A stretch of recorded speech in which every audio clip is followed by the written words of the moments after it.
반도체 칩 제조부터 완성품까지 이 모든 것들이 대만을 중심으로 해서 거대한 생태계가 만들어지고 있고, 그 엔비디아 컨스텔레이션 성좌처럼 엔비디아가 딱 중심에 있는, 그래서 젠슨 왕이 이번에 그 스피치에서 이런 얘기를 했다고 해요.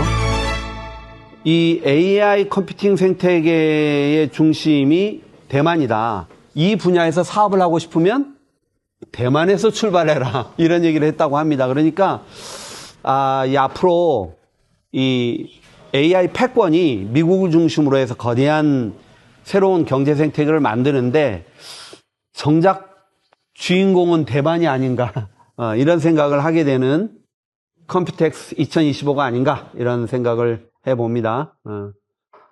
혹시 뭐 덧붙이고 싶은 말씀 있으면. 우리나라의 미래가 걱정되기 시작했습니다. 솔직한 말로. 설 자리가 점점점 줄어드는 것 같아요. 인텔, 딴 것보다 인텔이 설 자리를 잃어가는 거를 한눈으로 보고, 그럼 도대체 인텔이 설 자리가 없으면 나머지는 어디다 사야 되지? 맞아. 그게 제일 컸던 것 같아요.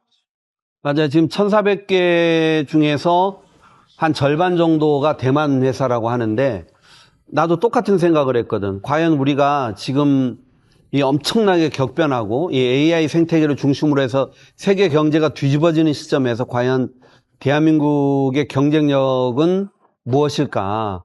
만약에 한국에서 이런 행사를 한다고 했을 때 과연 이 거대한 생태계를 이끌어가는 회사들이 몇 개나 참가할까?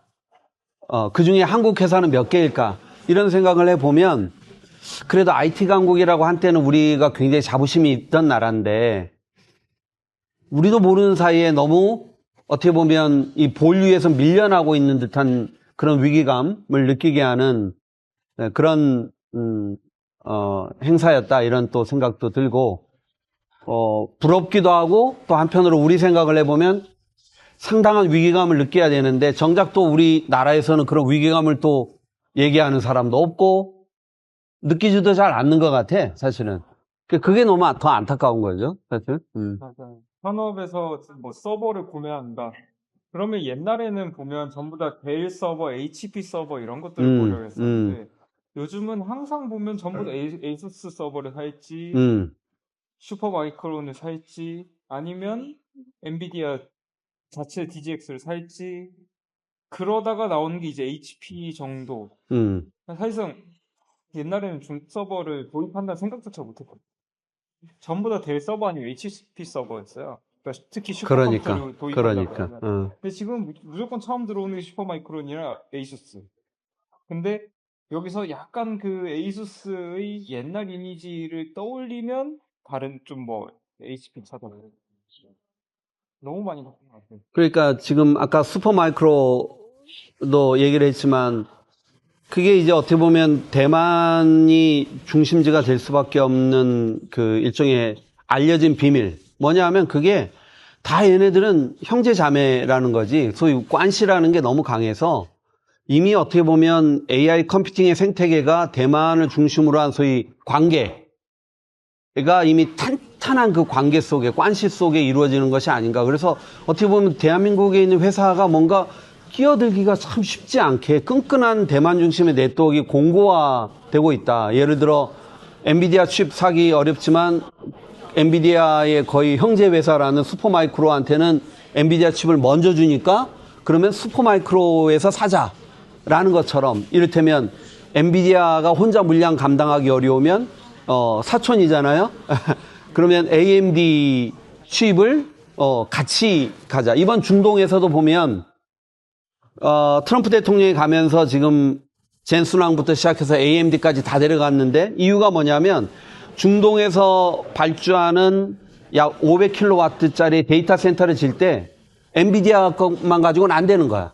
그러면 부족한 거를 AMD에서 채우는, 그러니까 이미 그쪽도 중동 시장도 전면에는 트럼프 대통령이 앞서 있는 것처럼 보이지만 실질적으로는 장사는 대만 회사들이 다 하는 거란 말이지, 지금. 그러니까 이런 것들이, 이렇게 완전히 네트워크가 공고화해 가면 정말 대한민국 회사들이 어디에 낄 자리가 없는 거지. 이게 참, 어떻게 보면 위기감은, 진짜 위기감은 점점점 우리가 설 자리, 끼어들 자리가 줄어드는 것이 아닌가라는 그거죠, 사실은. 그러니까 지금 사실상 지금은 그래도 엔비디아 GPU에 HBM을 끼워주니만이로 그렇게 난리를 치는데 그렇지. 삼성전자나 SK 하이닉스의 HBM을 그래도 우리가 근데 나중에는 어. HBM 끼워주세요 하는 게 아니라 아, 그냥 엔비디아 GPU가 탑재된 서버에 일반 D램 쪽 삼성 것 좀 끼워주세요, 하이닉스 것 좀 끼워주세요 하게 될 수도 있다는 거죠. 그러니까 이번에 와서 어쨌든 전체적으로 인텔이나 마이크로소프트가 이 AI 컴퓨팅 생태계에서 더 이상 중심이 아니라는 걸 우리가 보게 됐잖아. 예. 그러니까 그런 것처럼 사실은 뭐 삼성전자의 존재감 더 안 보이는 거 아니겠어요, 여기서? 하여튼 우리가 그 대한민국의 미래를 생각할 때 과연 무엇으로 어떤 미래 성장 엔진으로 대한민국이 살아갈 것인가를 정말 고민하지 않을 수 없는 대만의 어쨌든 약간 큰 잔치에 와서 살짝 그 테이블 제일 끝에서 밥을 좀 얻어 먹었는데 뭔가 이렇게 참 그 돌아가는 자리가 편치 않은 듯한 그런 불편함을 느끼는 그런 행사였다. 아, 참 대한민국 어떻게 할 건가 걱정이 참 큽니다.